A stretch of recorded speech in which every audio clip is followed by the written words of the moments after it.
Salam sejahtera kepada semua pelajar. Eh, Dalam video ini saya akan tunjukkan bagaimana kita boleh menggunakan MS Excel untuk melaksanakan analisis item dan juga interpretasi suatu ujian.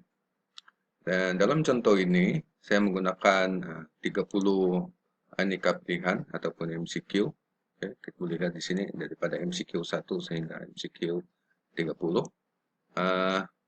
Dan juga 2 item esai. Oke.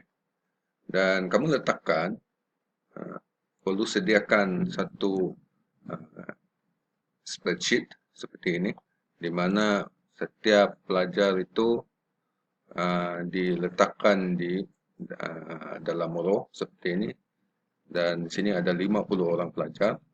Oke. Dan bagi setiap item MCQ kamu rekodkan pilihan-pilihan jawapan seperti inilah. Oke, dan yang hujung sekali ini adalah esai dengan markah dia. Oke.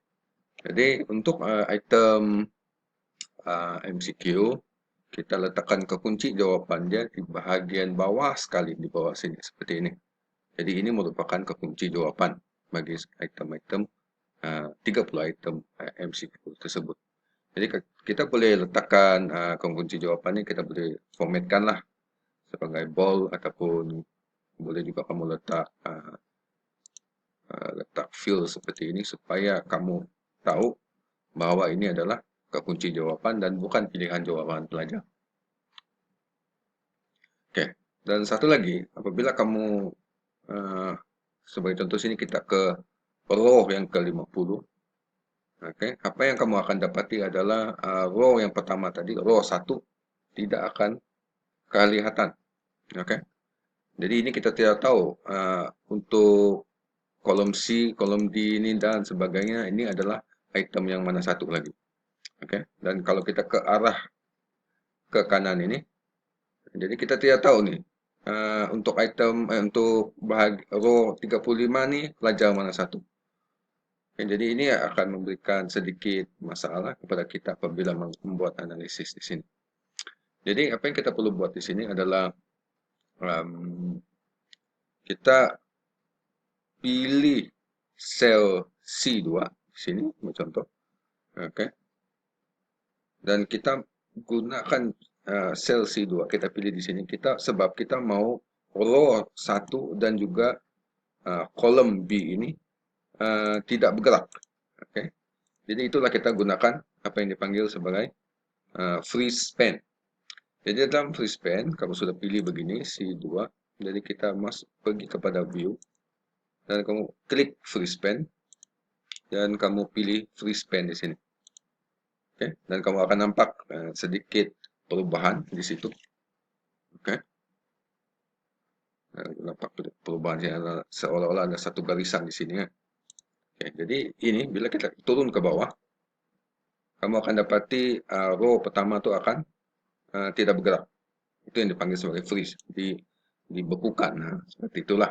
Dan bila kamu ke kanan, oke, kita tahu, oke, untuk MCQ 11, sel M2 ini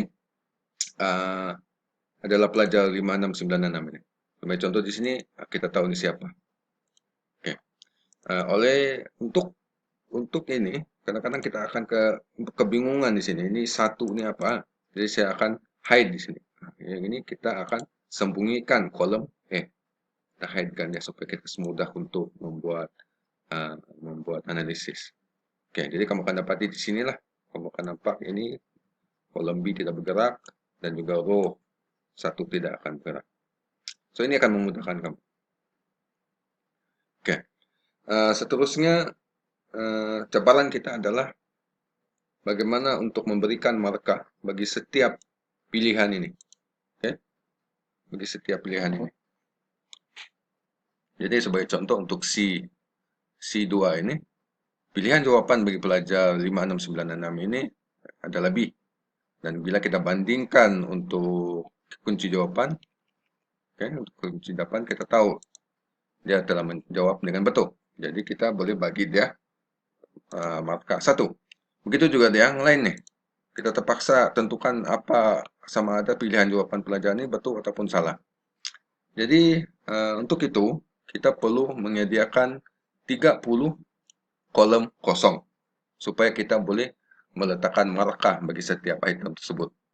Oke, supaya kita boleh rekodkan markah itu.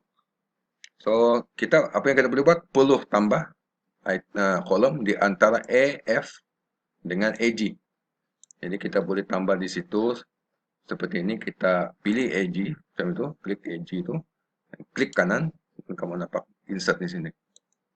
Oke, jadi kita ada satu kolom kosong di sini. Tapi kita perlukan 30. Jadi kita pilih daripada AG sini sebanyak 29 kolom. Kamu boleh nampak berapa banyak kolom yang kamu pilih itu di bahagian ini, di sebelah sini tadi. Oke, kita insert dia.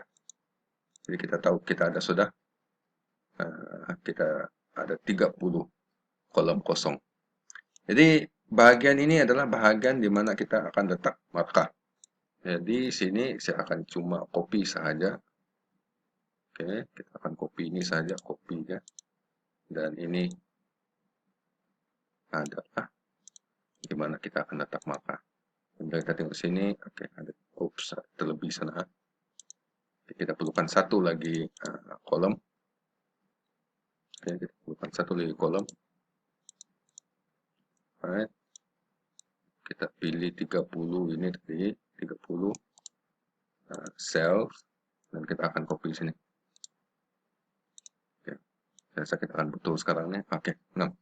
Jadi bahagian yang kita baru paste ini adalah bahagian di mana markah pelajar untuk MCQ tersebut. Jadi untuk membezakan bahagian ini dengan yang bahagian sebelum ini, yaitu pilihan jawaban, kita letaklah contohnya, kita letak color hijau di sini supaya kita tahu ini bahagian markah. Oke, jadi macam mana kita mau buat sekarang? Jadi kita mau dalam MCQ 1 ini, dalam sel AG2 ini, kita akan masukkan markah bagi B sini. Contoh ini B, pilihan jawaban B, tadi kita tahu dia betul, dan kita akan masukkan markah sini adalah 1, seperti ini. Tapi kita tidak boleh buat ini dengan secara manual, satu demi satu. Oke, 30 kali 50 ada berapa banyak item sel yang kita perlu isikan. Jadi kita perlu gunakan kemudahan Excel ini. Oke. Jadi apa yang kita buat adalah kita menggunakan function if. Oke. If if. Jadi apa yang kita buat adalah kita klik fx ini dan kita cari if. Kalau function if itu tidak keluar, kamu boleh type if dan go. Dia akan cari if di situ. Jadi kamu pilih if sini, double klik pada if, dan satu tab akan keluar seperti ini ataupun window. Jadi logical test dia adalah begini. Jadi kalau sini yaitu C2 sama nilai dengan C52. Oke, kalau nilai C52 dan C2 dan C52 adalah sama, kita akan bagi 1. Kalau salah, tidak sama, kita bagi sifar. Oke, kita klik sana, oke. Dan kita akan dapat nilai 1 di situ. Jadi, sebelum ini kita ada belajar mengenai autofill, dan kita sepatutnya boleh terus drag seperti ini ke bawah. Oke, autofill di sini. Oke, dan kamu akan dapat begini. Tapi masalahnya semua adalah kosong ataupun sifar. Jadi kalau kita lihat di sini, tengok formula dia tuh. Tengok formula dia. Oke, kita tengok formula dia. Kamu akan dapati bahagian ini berubah. Oke, dari C3, C5 kepada sama juga C55 dan seterusnya. Jadi sebenarnya kita mau setiap sel ini akan membandingkan C2 banding dengan C52, C53 banding dengan C52. Jadi maksudnya kita mau tetapkan row 52 ini sini. Jadi kita ubah sesuai formula itu kepada seperti ini. Kamu letak satu simbol yaitu simbol dollar. Oke, yaitu pada shift nomor 4.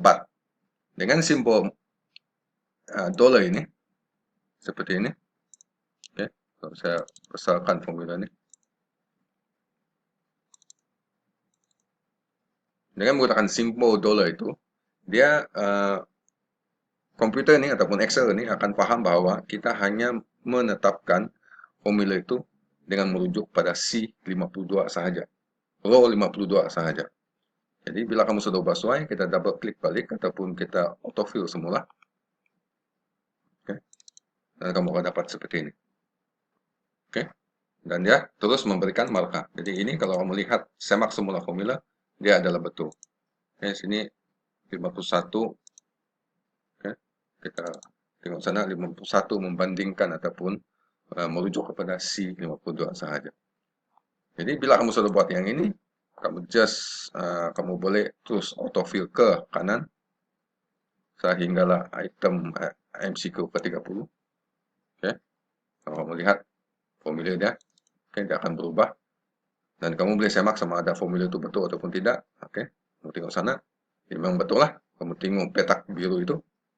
Oke, dia membandingkan EF2 dengan EF52. Oke, so itu betul. Betul sana. Dan ini kamu boleh dengan mudah memilih select semua bahagian ini seperti ini dan drag ke bawah saja. Dan kamu terus dapat memberikan marka bagi setiap sel tersebut seperti ini. Dan kamu sudah pun selesai menyemak ataupun memberikan marka bagi setiap item dan setiap pelajar tersebut dengan mudahnya. Oke. Jadi selesai itu jelas. Oke. Jadi sekarang mungkin untuk bahagian ini kita boleh sembunyikan bahagian ini dahulu. Kita hide ya untuk memudahkan kita bekerja dalam Excel ini. Kita boleh hide. Ini tidak bermakna dia hilang. Oke. Dia masih ada di situ. Tapi kalau kita mau lihat semula kolom itu, kamu select seperti ini dan klik kanan, kamu boleh unhide ya. Dia masih ada di situ. Terus sekarang saya akan hide dia dulu. Kita hide dia supaya kita mudah untuk memproses ataupun menganalisis marka pelajar ini. Oke, jadi sekarang kamu ada essay dan kamu ada marka MCQ. Kan kita boleh membuat kiraan jumlah marka yang diperolehi oleh pelajar. So jumlah marka sini kamu boleh tulis sini jumlah marka. Oke. Kamu boleh teks. Jadi ini kita cuma tambah bahagian ini semua. Oke. Jadi semuanya semua sama di situ. Kita tidak pakai lagi pikir banyak sangat. Jadi kita cuma guna satu formula yang kita panggil sebagai sum. So kamu klik saya sum di sini. Itu ada sum sana, dia akan sum semua ya yang boleh dijumlahkan. Oke, seperti itu. Dan klik enter dan kamu akan dapat terus jumlah marka yang diperolehi oleh pelajar bagi kedua-dua MCQ dan juga essay. Jadi yang di sini kamu boleh double klik ataupun drag dan kamu telah pun selesai mengira jumlah marka pelajar tersebut. Oke, sudah kamu buat begitu. Kamu mungkin perlu mengira peratus marka. Oke, marka dalam bentuk peratus. Kita peratus marka ataupun marka dalam bentuk peratus, maka kita letak sini peratus macam ini. Oke, so kita tahu kita ada 30 item MCQ. Kita tahu setiap item, contohnya essay ini marka penuh dia adalah 20 marka. Contoh di sini. Oke. Right. Ada 20 marka di situ dan ini pula pun 20 marka. Oke, kita ada 20 marka juga di sini. Jadi dari itu, jadi kita boleh tentukan peratus marka pelajar yaitu dengan membahagikan 49 dengan 70 markah. Dan kita akan dapat peratus. Oke, jadi sebagai contoh kita buat ini. So, kita tak perlu pakai function, kita belum begini saja. So, 49 BM2 bahagi dengan 70 kan tadi. 70 darab dengan 100. Jadi kamu akan dapat 70 seperti ini. Oke. Jadi kamu karena paham, apa yang kamu nampak di sini adalah view saja. Tetapi nilai sebenar dalam sel itu mungkin berlainan. Sebagai contoh begini. Nah, kamu akan nampak di situ ada 44.29, 5857 seperti ini dan sebagainya. Oke.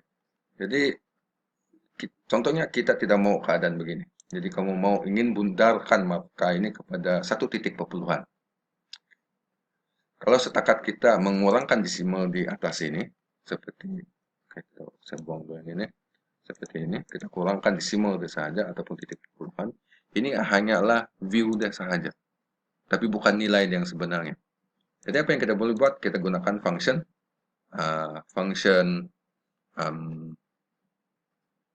bundar. Jadi kalau function bundar ini di dalam formula Excel kita cari sini around. Oke, kita cari around, yaitu around di situ. Oke, so number dia kita masukkan formula tadi yaitu B42 bahagi 70 kali 100. Oke. Berapa banyak kita punya titik perpuluhan? Kita hanya mau satu. Satu, oke. Kita oke saja di situ. Oke, jadi ini adalah 70.00. Dan kita double klik semula dan kamu akan dapat itu. Jika kita tambah desimal dan kamu akan dapati setiap nomor di dalam sel itu adalah satu titik perpuluhan saja. Jadi ini akan membolehkan kamu menunjukkan markah yang kemas dan juga lebih tepatlah untuk pelaporan ataupun untuk analisis yang seterusnya. Alright. Jadi itu untuk menggerakkan markah, menggerakkan peratus. Oke. Seterusnya, kamu juga ingin menentukan grade pelajar. Oke. Kita ingin menentukan grade pelajar itu. Jadi contohnya 70 ini berapa kita mau bagi grade, 50 ini berapa kita mau bagi grade. Jadi sebelum kita dapat buat itu, kita perlu menyediakan satu jadwal. Oke, kita perlu sediakan satu jadwal yang akan membolehkan kita membuat analisis grade tadi, memberikan grade bagi setiap markah tadi. Oke.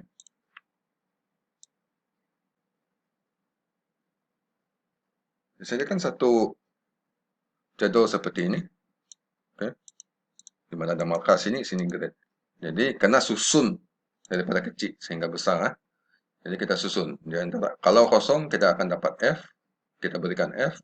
Kalau 9.99999 kita masih bagi F, tapi kalau dia dapat 10 kita bagi I. Oke.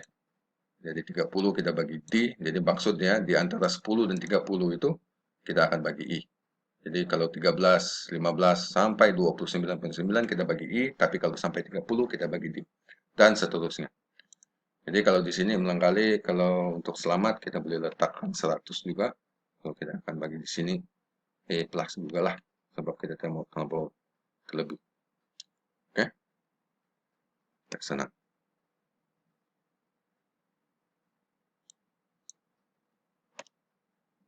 Alright.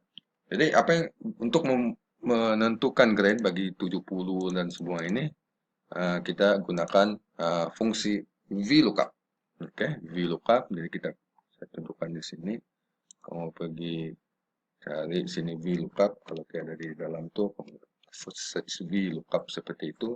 VLOOKUP. Oke. Kamu klik go dari kamu ini. Alright. Jadi sebelum saya buat ini, saya tunjukkan dia punya logic dahulu lah. Oke, sebagai contoh di sini ya. Jadi sini 70. Jadi proses dia dalam secara minta, kita tengok nilai 70 ini. Kita tengok table sini, kita cari 10 bukan, 30, 40 bukan. Kita akan nampak sini 60. Oke. 60 adalah E sini. Dan nilai 70 itu berada di antara 60 dan 80. So, kita akan letak sini E lah. Oke. Jadi untuk fungsi tadi, sama juga dia punya proses. Oke, kita punya VLOOKUP tadi. Oke, VLOOKUP kita tengok dulu nilai ini, yaitu BN2, ataupun kita klik sana, sel itu. Table array adalah merujuk kepada table ini. Oke. So, kita select table itu daripada BR1 sehingga BS8. Oke. Kolom indeks ini merujuk kepada nilai yang akan dikembalikan ke dalam sel B2 tadi. Oke, BO2 tadi. Oke, jadi kita letak 2 lah di situ, yaitu kolom yang kedua dalam table array ini. Oke, dalam table array ini. Alright. Kita silakan sedikit. Oke, itu kolom. So, kita tidak payah tuliskan apa-apa di sini. Oke, dan kamu sekarang nampak terus nilai E2 di situ. Alright, dan klik OK, dan terus kamu akan tahu sana E. Dan seperti biasa, kamu akan terus buat double klik seperti ini.